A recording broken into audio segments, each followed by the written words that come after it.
ये बात मैं क्यों बता रहा हूं यहां पे? ये कोई मनोरंजन का केंद्र है? क्या मैं आपको डिमोटिव करना चाहता हूं? नहीं मेरे भाई, मैं ये बात इसलिए कह रहा हूं कि जो गलतफहमी मुझे आई है आपको नहीं आनी चाहिए। दो तरीके हैं यहां से दिल्ली जाने के। पहला तरीका है खुद जाओ, अपना अनुभव लो, अपना सिर फोड़ो, अपनी गाड़ी तोड़ो। और दूसरा तरीका है कि जो आदमी पहले दिल्ली जा चुका है उससे आधे घंटे की काउंसलिंग कर लो कि भाई तुम तो पहले दिल्ली जा चुके हो, बताओ दिल्ली जाने में क्या क्या सावधानी रखनी चाहिए। अच्छा, कितने स्पीड ब्रेकर आएंगे, कितना टोल टैक्स लगेगा, अगर टोल टैक्स मुझे कम देना है तो कौन सा रास्ता अपनाना पड़ेगा, टोल टैक्स मुझे रिटर्न का लेना पड़ेगा कि सिंगल का, पूछ लो एवरीथिंग। आज मेरा यही काम है।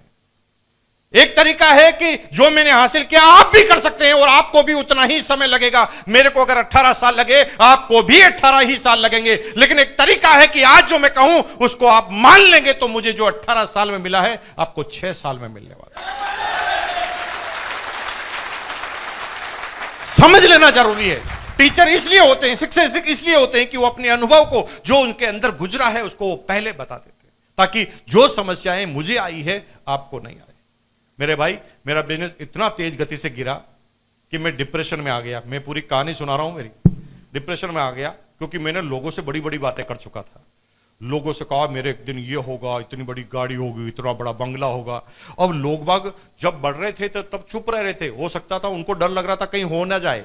लेकिन जब गिरा तो सारे के सारे आदमी मेरे से मिलने के लिए आते थे।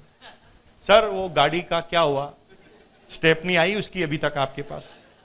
इस तरह से टॉर्चर करने लगे तो मैं घर से बाहर निकलना ही बंद हो गया। मैं घर में रहने लग गया तो मैंने बात करना बंद कर दिया, और बात करना बंद किया तो दिमागी बीमारी हो गई, डिप्रेशन हो गई। अब मैं समझ ही नहीं पा रहा था कि मैं करूं क्या, कैसे लाइफ की शुरुआत करूं। क्या मैं उसी कंपनी में जहां पर अपने मालिक के सामने इस्तीफा फेंक कर आया था उसके सामने जाकर कहूं कि भाई मुझे वापस नौकरी पर रख ले? मैं बड़ी टेंशन में आ गया था उससे। तभी मेरी गुड़िया 3rd स्टैंडर्ड में पढ़ती थी, बड़ी वाली। वो एक कविता गा रही थी हरिवंश राय बच्चन की। वो कविता आपने सबने बचपन में अपने सिलेबस में पढ़ा है।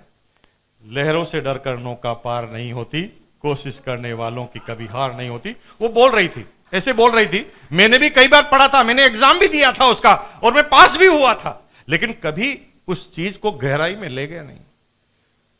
मेरी गुड़िया को मैंने बोला कि भाई तेरे को कविता याद करनी है, रूम से बाहर जाके याद कर, क्योंकि मैं सोना चाहता हूं, मुझे डिस्टरबेंस हो रहा है। तो मेरी गुड़िया स्मार्ट थी, उसको मतलब नहीं था किसको क्या डिप्रेशन है। वो तो सीधा सीधा कहती थी कि भाई प्रॉब्लम किसको है, आपको है कि मुझे है? मैंने कहा प्रॉब्लम तो मुझे है। वो कहा फिर आप जाओ बाहर। बच्चे बड़े स्मार्ट होते हैं। अब मैं उसके सामने कुछ बोल नहीं सका। मैंने 2 पिलो लिए, तकिए लिए और कान पे लगा के, लेकिन धीरे धीरे आवाज आ रही थी। गुड़िया जैसे जैसे आगे बढ़ रही थी मेरी धड़कनें बढ़ रही थी, मेरा ब्लड प्रेशर हाई हो रहा था, क्योंकि उसने आगे आते आते एक लाइन बोल दी। उस लाइन में हरिवंश राय बच्चन ने बोला, असफलता एक चुनौती है, स्वीकार करो। असफलता एक चुनौती है, स्वीकार करो। 99% लोग नहीं करते। असफल होते हैं तो काम ही बदल लेते हैं। अब मुझे बताओ, कोई भी बिजनेसमैन है, वो एक बार काम किया होगा कामयाब हो गया होगा?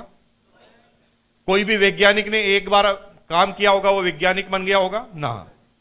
वो बार बार उस काम में असक्सेस होते, अनसक्सेस होते, और उस चीज से उनकी मेहनत काम करने की और बढ़ जाती और जिज्ञासा बढ़ जाती है। और जो लोग उस चीज में परिपूर्ण हो गए वही उस चीज के आविष्कारक बने आने वाले समय में।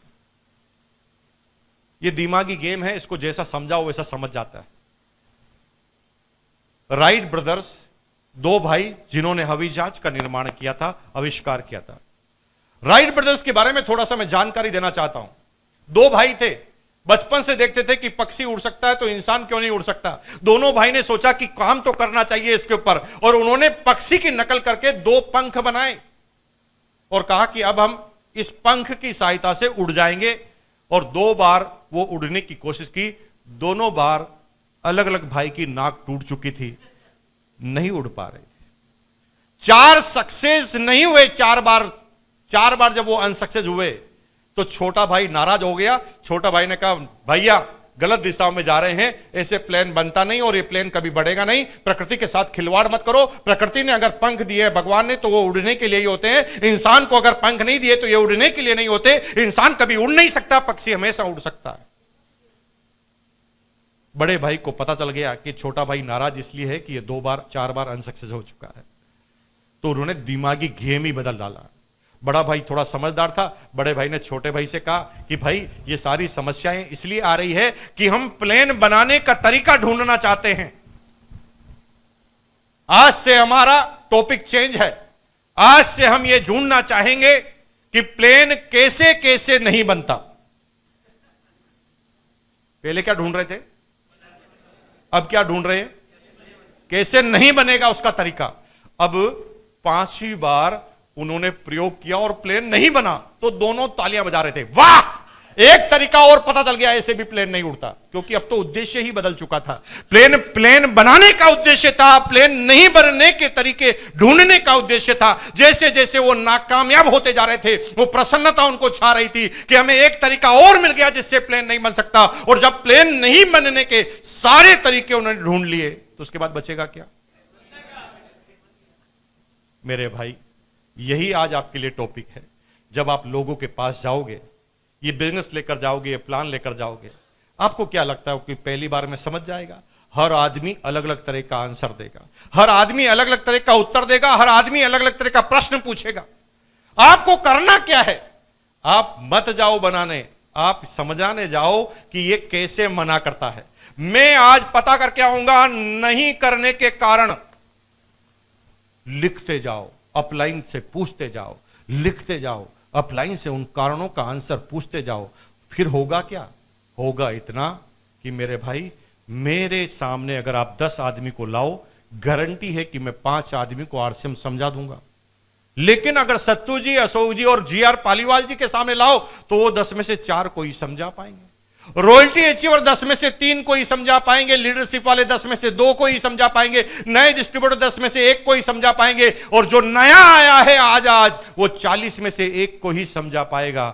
फर्क सिर्फ इतना है कि जिन लोगों के पास ज्यादा अनुभव है ना सुनने का, उनके रिजल्ट के परसेंटेज बढ़ते जा रहे हैं। क्योंकि हमें हजारों लोगों ने मना किया है तो हमें मना करने के कारणों का पता है। आप पहली बार जा रहे हैं तो आपको मना करने का कारणों का पता ही नहीं है, इसलिए आपके रिजल्ट कमजोर है। मेरे भाई, आज के बाद ये ठान लो कि मैं ना सुनने के सारे तरीके पता कर लूंगा, और जिस दिन ये सारे तरीके आपको पता होंगे उस दिन किसी आदमी की ना करने की ताकत नहीं होगी। जिसकी शक्ल की तरफ इशारा करोगे वो ज्वाइन करोगे। लेकिन आपके प्रोसेस को बदलना पड़ेगा आज के बाद।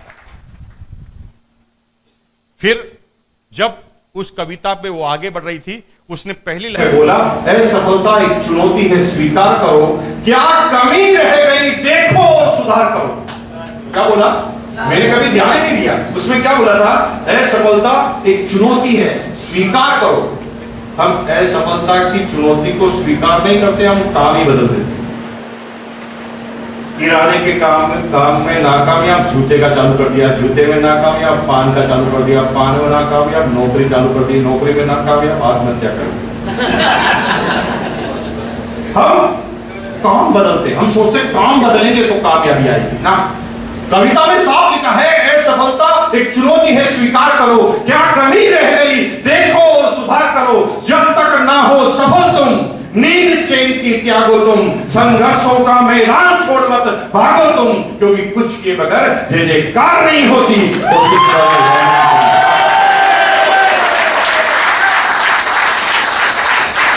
इस चीज ने मुझे इतना दर्द दिया कि मैंने डिप्रेशन के उन 2 महीनों में पूरी किताब लिखी। काम तो नहीं किया, लेकिन मैंने किताब लिखी, मेरी 100 गलतियां। 99% लोग किताब लिखते हैं मेरे कामयाब नहीं होने में लोगों की गलतियां। दिमागी खेल। 90% क्या कहते हैं? मैं कामयाब